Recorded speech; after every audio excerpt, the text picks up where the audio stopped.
दोस्तों, बंगाल खबरों से आप सभी श्रोताओं के लिए अवगत कराते हैं। बंगाल की इस वक्त की बड़ी खबर किस प्रकार की है, तो मैं आपके लिए बंगाल खबरों से रूबरू कराऊंगा, साक्षात्कार कराऊंगा। आदाब, मैं हसरुद्दीन, आप देख रहे हैं जलाल न्यूज 901 टीवी चैनल के माध्यम से आप सभी तक बंगाल खबरों की जानकारी अवगत कराता चलूँ किस प्रकार से है।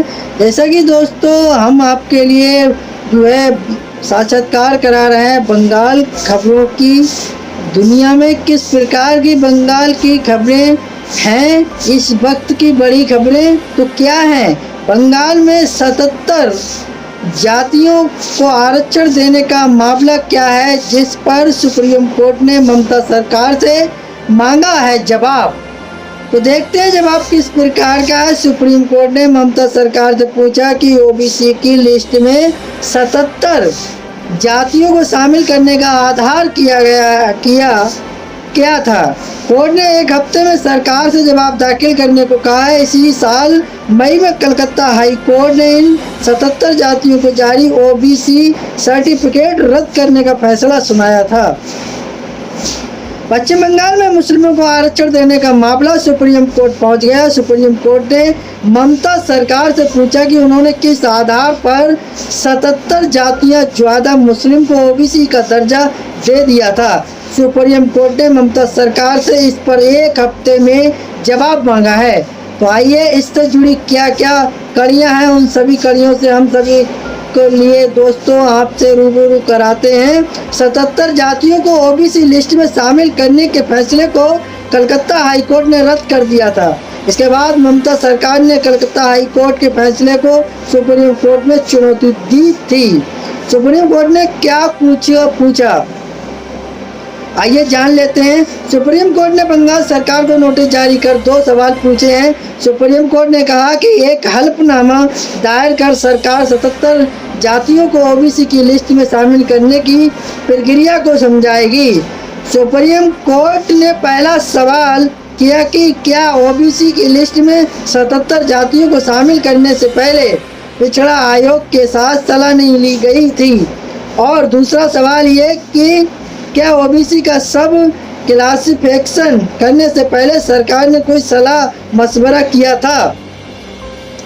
Chief justice DY Chandrachud, justice JB Pardiwala और जस्टिस मनोज मिश्रा की बेंच ने यह भी बताया जाए कि 77 जातियों को ओबीसी की लिस्ट में किस आधार पर शामिल किया गया था। सुप्रीम कोर्ट ने ममता सरकार को एक हफ्ते में हल्फनामा दायर करने को कहा। इस मामले में अब अगली सुनवाई 16 अगस्त को होगी। सरकार ने क्या रखी थी दलील। ममता सरकार की ओर से सीनियर एडवोकेट इंदिरा जयसिंह ने दलीलें रखी थी। इंदिरा जयसिंह ने कलकत्ता हाई कोर्ट के फैसले का जिक्र करते हुए कहा था कि क्या अदालत राज चलाना चाहती है। तो वहीं हम आपके लिए बता दें, इंदिरा जयसिंह ने सुप्रीम कोर्ट में दलील रखते हुए कहा ये सब क्यों हो रहा है, क्योंकि ये सब मुस्लिम हैं। हमारे पास एक के बाद एक रिपोर्ट्स है जो दिखाती है कि इन सब विचार किया गया था, मंडल आयोग के मापदंडों का पालन किया गया था। राज्य सरकार राज चलाना चाहती है, लेकिन अगर अदालत इसे चलाना चाहती है तो उसे चलाने दें। दोस्तों, खबरें हमारे पास सूत्रों सौजन्य द्वारा प्राप्त हुए, जो कि मैं अपने चैनल के माध्यम से आप तक जो है जागरूक करना चाह रहा हूँ। वो इस प्रकार इसकी जुड़ी कड़ियाँ और क्या हैं।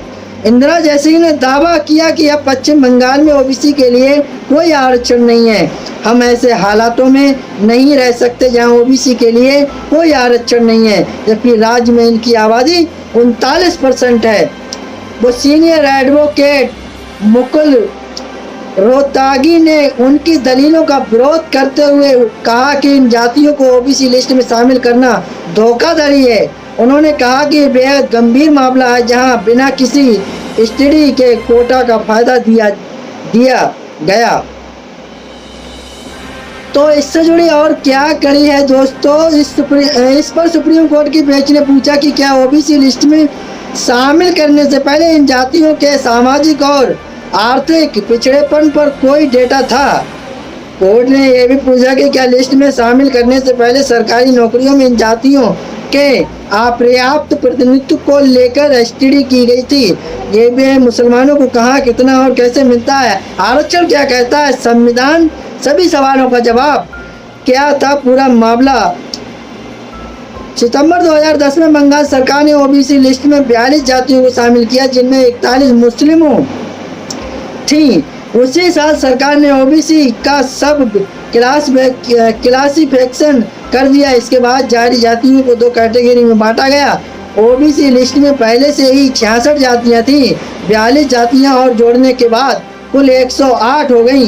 सरकार ने 56 जातियों को ओबीसी ए अति पिछड़ी और 52 को ओबीसी पिछड़ी कैटेगरी में रखा। 2011 में इसे हाई कोर्ट में इस आधार पर चुनौती दी गई कि ओबीसी में जिन 42 जातियों को शामिल किया गया उसका आधार धर्म था। मई 2012 में ममता सरकार ने ओबीसी लिस्ट में 35 और जातियों को शामिल किया, जिनमें से 34 मुस्लिमों की थी। हाई कोर्ट ने इसे भी चुनौती दी गई। उसी साल ममता सरकार ने सरकारी नौकरियों में आरक्षण के लिए एक कानून पास किया। इसमें ओबीसी लिस्ट में शामिल भी हैं। तो शामिल सभी 77 नई जातियां 42 प्लस 35 इस कानून के शेड्यूल में शामिल हो गई और इन्हें आरक्षण मिला। इस कानून को भी हाई कोर्ट में चुनौती दी गई थी। हाई कोर्ट ने क्यों रद्द किया था ये आरक्षण?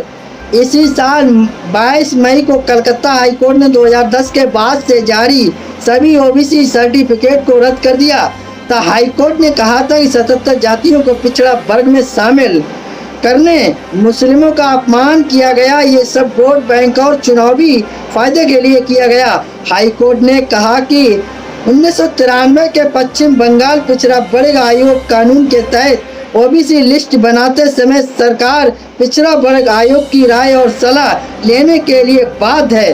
अदालत ने 2012 के कानून के उस प्रावधान को भी रद्द कर दिया था जो सरकार को ओबीसी लिस्ट में बदलाव करने की इजाज़त देता था। हालांकि कोर्ट ने यह भी साफ कर दिया था कि 2010 से पहले ओबीसी लिस्ट में शामिल की गई 66 जातियां के मामले में दखल नहीं दिया जाएगा, क्योंकि इसे चुनौती नहीं दी गई थी। इस फैसले का असर क्या हुआ? कलकत्ता हाई कोर्ट के इस फैसले के बाद 2010 से 2024 के बीच जारी ओबीसी सर्टिफिकेट रद्द हो गए। अदालत ने यह भी साफ कर दिया था कि इन 77 जातियों का आरक्षण का लाभ देकर सरकारी नौकरी पर नहीं रखा जा सकता। कोर्ट ने कर दिया था इस दौरान जिन लोगों को सरकारी नौकरी पर रखा गया उनकी नौकरी नहीं जाएगी। जो लोग भर्ती प्रक्रिया में हैं उन पर भी इसका कोई असर नहीं पड़ेगा। ऐसा अनुमान है कि 2010 से 2024 के बीच राज्य सरकार ने 5 लाख से ज़्यादा ओबीसी सर्टिफिकेट जारी किए थे।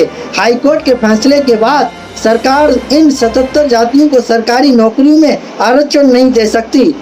ममता सरकार ने इस फैसले पर अंतरिम रोक लगा दी। रोक लगाने के लिए सुप्रीम कोर्ट का रुख किया था।